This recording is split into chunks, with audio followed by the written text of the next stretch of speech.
Hello once again welcome back all guys. അപ്പം നമ്മൾ നോക്കുക നമ്മുടെ പ്ലാവ് അമ്മപ്ലാവ് നമ്മുടെ കപ്പ്ലാവ് ആണ് കേട്ടോ അവിടെ. അപ്പം നമ്മുടെ ഒരു അമ്മപ്ലാവ് ഇത് അവിടെ നിൽപ്പുണ്ട്, നമ്മുടെ സാന്തം. ഇത് നമ്മുടെ കപ്പ്ലാവിൻ്റെ അടുത്തുള്ള പ്ലാവാണ്. ചക്കയൊക്കെ മസ്റ്റ്, പക്ഷേ ഈ പ്രാവശ്യം ചക്ക ഭയങ്കര കുറവാണ് കേട്ടോ. അപ്പോൾ പ്ലാവ് കപ്പ്ലാമ്പഴം ഈ പ്രാവശ്യം കുറവാണ്. അവരവിടെ വിറകെല്ലാം എടുക്കുന്നുണ്ട്. അപ്പം ഞാനിപ്പോൾ അങ്ങനെ വിറക് കൊണ്ടുപോകുന്ന വഴിക്കിങ്ങനെ വന്നപ്പോൾ ഒരു കിളി പെട്ടെന്ന് പറന്നങ്ങ് പോയിട്ടോ. അപ്പോൾ ഞാനോർത്ത് എന്താ വേഗം പറന്നു പോയിന്ന്. പിന്നെയാണ് ഗൈസ് ഇത് കാണുന്നത്. നോക്ക് ഗൈസേ, കിളിയും കിളിക്കൂടും കിളീൻ്റെ 3 മുട്ടകളുമാണ് കേട്ടോ ഇരിക്കുന്നത്.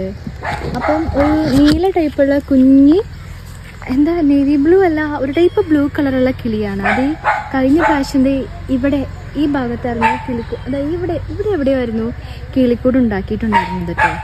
അപ്പം ഇതിങ്ങനെ കാണുമ്പോൾ എനിക്ക് സത്യം പറഞ്ഞാൽ എനിക്ക് പേടിയാവുക. കാരണം ദൈവന്മാരൊക്കെ നോക്കി നമ്മുടെ അടുത്ത് വന്ന് ഇരിപ്പുണ്ട്, പിടിക്കുമെന്ന ടെൻഷനുണ്ട്. പിന്നെ പ്രകൃതി ഉണ്ടല്ലോ, മോസ്റ്റ് അമ്മയായിട്ട് അവരെ രക്ഷിക്കണം. അപ്പോൾ കിളി അവിടെ ഇരുന്ന് കുറച്ചേരം നോക്കിയായിരുന്നു കേട്ടോ. എനിക്ക് മനസ്സിലായില്ല. പിന്നെ കുഞ്ഞാറ്റി പറയുമ്പോഴാണ് ഇതാ നമ്മുടെ കിളീനെയും കിളിക്കൂടിനെയും കിളിമുട്ടേനെയും കാണുന്നത്. 3 കുഞ്ഞു മുട്ടകളുണ്ട് കേട്ടോ. അപ്പം മോസ്റ്റായിട്ട് വലിയ മരത്തിൽ ആവശ്യം അത് തന്നെ കാണുമ്പോഴേ പേടിയായി. വിറക് കൊണ്ടൊന്നും കണ്ടില്ല കേട്ടോ. ഇങ്ങനെ വന്നപ്പോൾ പെട്ടെന്ന് കിളി പറന്നു പോയിട്ടാണ് കണ്ടത്. നല്ല രസമുണ്ട് കാണാൻ. മോസ്റ്റായി നമ്മുടെ പ്രകൃതി രക്ഷിക്കട്ടെ. എനിക്ക് പേടിയാവും ഇങ്ങനെ കാണുമ്പോൾ. പിന്നെ പാമ്പുകളൊക്കെ ഉണ്ടല്ലോ, മുട്ടയൊക്കെ കഴിക്കാൻ വേണ്ടി വരും. പിന്നെ ഇവന്മാർ അതും ടെൻഷനുണ്ട്. അപ്പോൾ പ്രാർത്ഥിക്കാം.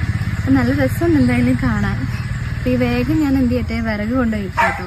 കുഞ്ഞു വിറക് കെട്ടുകളൊക്കെ ഇഷ്ടംപോലെ ഉണ്ട് അവിടെയൊക്കെ, ചുള്ളിയും അല്ലാതെയൊക്കെ. അപ്പം വേഗം കൊണ്ട് വിറകിട്ടെ. അപ്പം അതിൻ്റെ ഇടയ്ക്ക് കണ്ട കാഴ്ച നിങ്ങളെയും കൂടെ കാണിച്ചു തരാമെന്ന് വിചാരിച്ചു. പോട്ടെ.